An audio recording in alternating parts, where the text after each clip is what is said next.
What's up, my sleepy peeps? Welcome back to the channel, Sleepy Dreamer. Today we're looking at the tankiest of cards, Lucmetal Zacian. Now subscribe to the channel so you don't miss out on any future content, and smash that like button down below. Now let's get on with the video.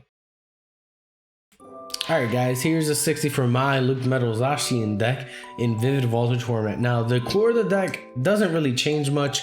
There's just a couple cards that I've had it added here and there to make the deck a little bit better, where I think would make the deck better, but overall the core is intact. So let's get into it. First off, with 4 Zacian V's. Zacian V's Intrepid Sword ability allows you to basically draw 3 cards, and then any metal energies you find there, you can just attach to them fairly quickly. So that helps him it helps set himself up to be able to attack with his Brave Blade for 3 metal energy and doing 230. Now drawback, if you really call it a drawback because it's so easy to reset, is he can't use Brave Blade next turn. But that's fine. We can just do other things. We can switch them in and out if we need to, and all that. Next attacker is Zamazenta V with its ability. Basically, VMAXs cannot attack Zamazenta V. And for two metal and 1 colorless energy, you're attacking for 130, and you're also discarding any special energy on your opponent. Special energies are going to get more and more popular, so that actually helps out with the deck, because you can just knock off energy off of Pokemon, and you know, it kind of works as a mini full metal wall from Lucmetal, but you're also doing damage. On top of that, we also have Lucario and Melmetal-GX. Lucario and Melmetal would mainly want this for the full metal wall GX for 2 energies. You basically reduce all our damage by 30, and you also knock off your opponents all their energy off the active Pokemon, which is great. He also has 2 decent attacks in Steel Fist. For 2 colorless energy, you can attack for 50 and also accelerate energy from the deck to him.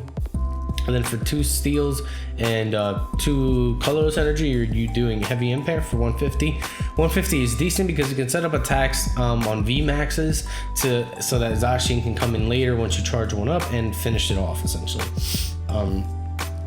And also we have 1 support Pokemon in Marshadow.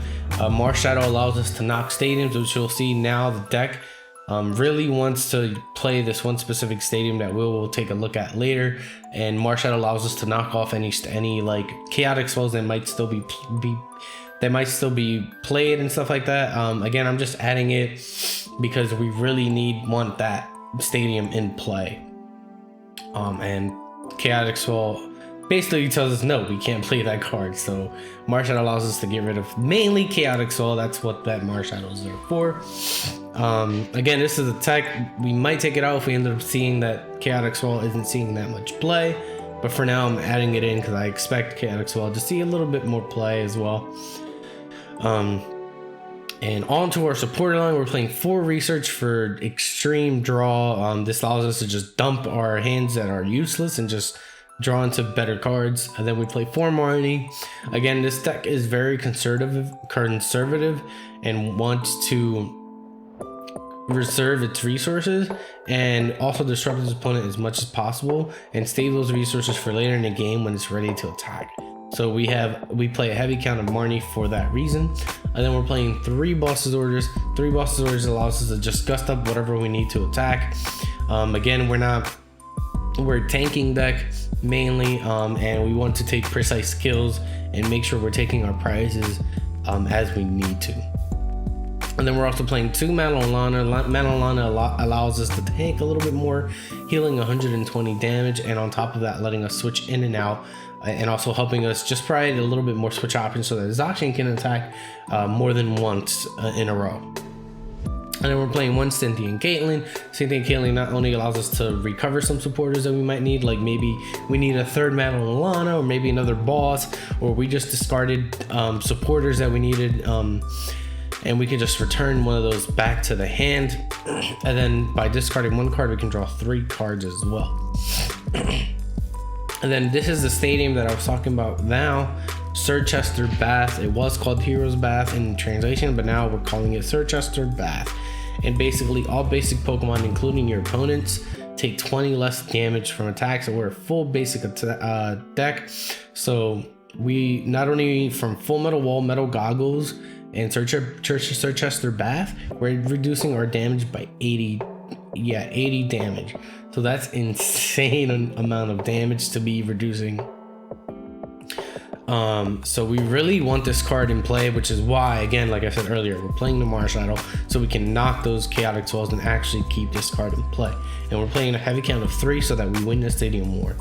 And on to our item cards, we're playing four quick balls. We're a full basic deck, so this allows us to search everything we need in our deck. 4 Metal Saucers allows us to accelerate energy from the discard and stuff like that. And then we're playing 4 Switch just to be able to move in and out, especially with Zacian. We want to be able to switch in and out so that Zacian can attack twice in a row. And we're also playing 4 Metal Goggles. 4 Metal Goggles is mainly for, it's great, helps us reduce that 30 damage and also stops damage counters from, I believe, attacks and abilities. So Zigzagoons can't ping us, Dragapult can't drop damage counters on us at all. So that's great because it stops that stuff and also reduces our damage by 30. Lillie's Pokédoll, I'm playing 3 count right now. I'm not 100% sure if 3 is needed. I might reduce it down to 2 and convert one of those into like an additional possible basic energy or another tag call. I'm not 100% sure right now, but I think right now I'm going to keep it at 3. Clefairy Doll is used for several things. One, it provides a pivot Pokemon. So like, let's say we want to attack with the Zacian, we can just switch into a doll, throw it back in, and then Zacian can attack it again. And it also gives us, it also provides us like a stall Pokemon a little bit. We can put it in the bench in the active if we can't do an attack, and basically force our opponent to kill it or have a boss. So that, because if they don't, then they take no prizes. So we kind of just give ourselves an extra turn there. And then we're playing Tool Scrapper. There's a lot of tools in the format right now, so just throwing away a couple tools that our opponent could help us. In the mirror, it could help us because we can now, possibly if they haven't full metal wall yet, we can knock out Zacians. And same thing with ADPZ. If they decided to attach a big charm on a Zacian V, we can knock it off and now one-shot a Zacian. We're playing 1 tag call again. I'm not 100% sure if 1 is enough. I might switch that Lillie's Pokeball doll and switch this to 2. But again, I'm not 100% sure there. But I think 1 is fine. We have quick balls and we can search everything we want. And we're playing tag team supporters, but we're not playing a heavy count of tag team supporters. We're only playing 3, so I think 1 is fine so that we can search them out when we need to. And then for the energy counts, we're playing 10 metal energies and 3 metal coating energies, which leaves us with total 13 energy in the deck. I just think coating metal energy is a strong, why not play 3? Previously we were playing 3 weakness guards in most Lucmetal decks to counter, so why just go 10 and 3 split for now, and I think that's great. Some ideas of the deck, I'm still split between like if you should play Clefairy Dolls or Crushing Hammers.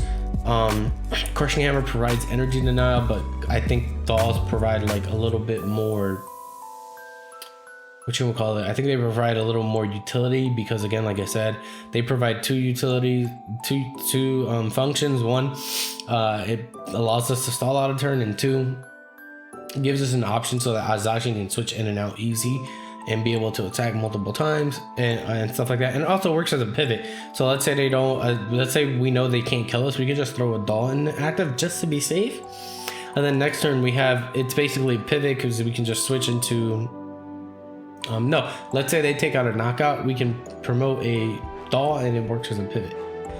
So that's one thing. Crushing Hammer, it's like it's energy denial but on a coin flip, so it can lose you games and also win you games. So I think for now I'm gonna stick with the dolls and see what happens. Maybe I'll try and go Crushing Hammers because I did play a list with 3 Crushing Hammers before, and I thought 3 Crushing Hammers I thought were enough. I didn't think you needed 4. But we'll see what happens. Right now, I think Circhester Bath is a lot better overall. And Dolls, I think the debate is Dolls versus Crushing Hammers. But we'll see what happens. So I hope you guys enjoyed that video. Let me know in the comment section below, what do you guys think about the deck? Let me know. Do you prefer crushing hammers or DAWs? Do you think Circhester Bath is even a decent card for the deck? Do you think it's not? Do you think it's gonna hurt or help the deck even more? Feel free to leave a subscription down below, and also leave a like, which helps me because it pushes me through the algorithm. But I hope you guys have a good day, and peace.